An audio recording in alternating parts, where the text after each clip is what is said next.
And it's so rare where you have a team that has so many different people that have that same mindset, that same discipline. I talk to B Mitch and Gary about it all the time, and I'm like, it just seems so rare. Like normally you got maybe 3 or 5 dogs on the team, but when you think about the entire team being locked in like that, and clearly y'all were locked in, you end up getting that Super Bowl in year 2.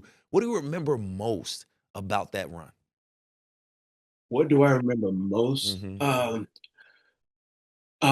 Actually, the the week of that game, the week of the Super Bowl, um, we were in the meeting, offensive meeting, and Coach Gibbs put the offense up, and we had to be in one position.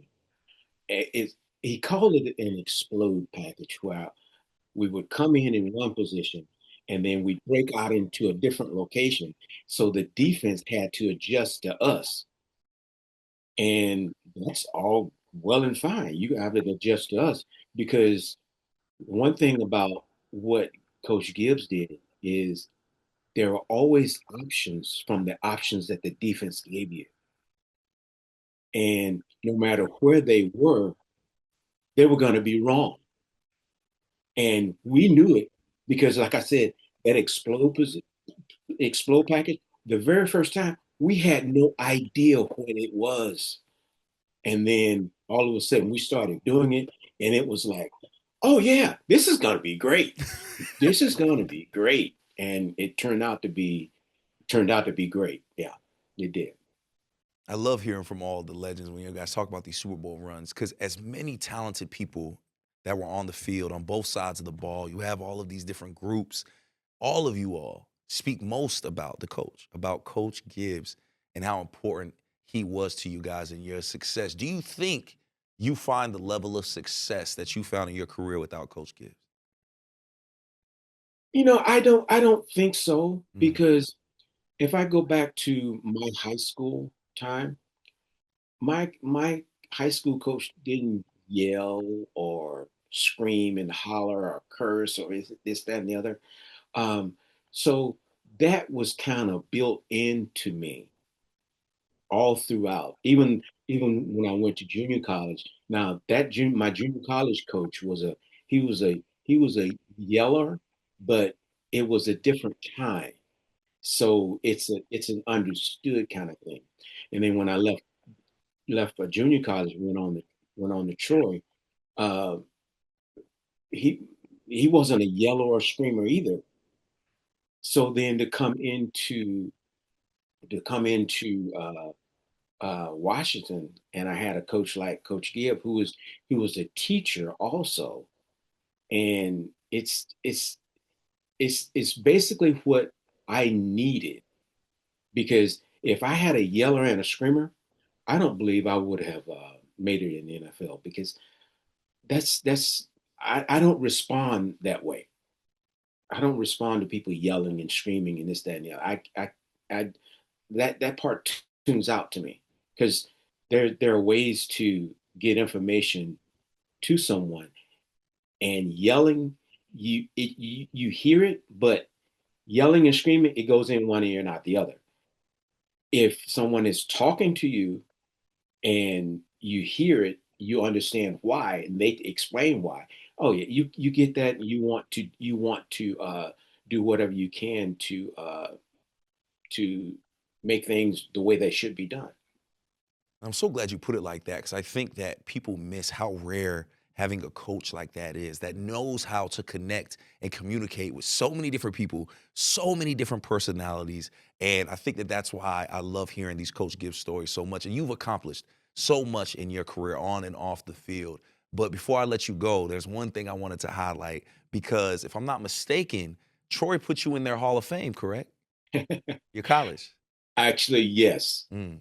Uh, Troy put me in um, after my hometown put me in. So my hometown put me in the Hall of Fame first, and I guess sometimes after that, my my junior college and Troy put me in as well. So I have been blessed by being put in the Hall of Fame in my hometown, in my junior college, and at Troy as well.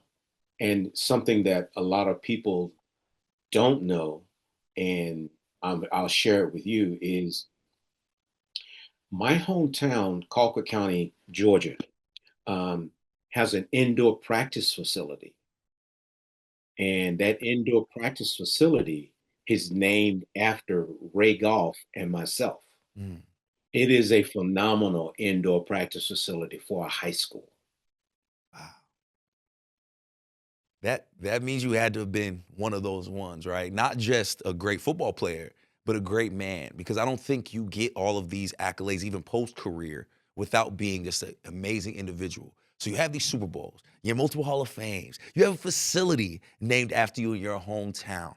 When it's all said and done, years from now, 20, 30, 50 years from now, how do you want Virgil to be remembered?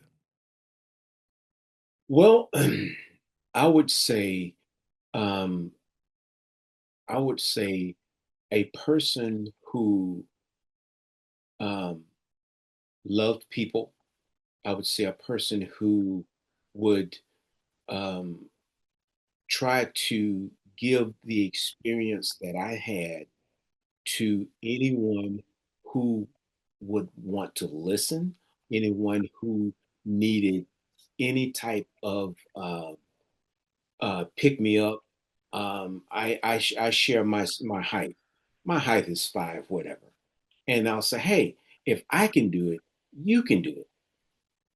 I mean, I'll share anything that I can with male, female, um, and share my experiences. I would share um, a thought of you can do it.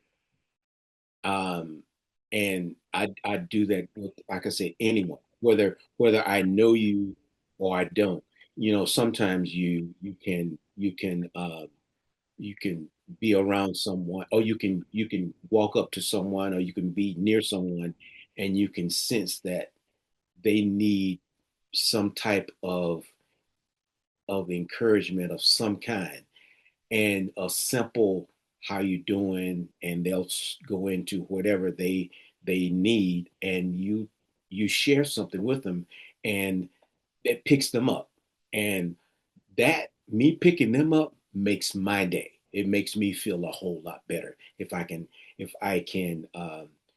um, make someone else happy.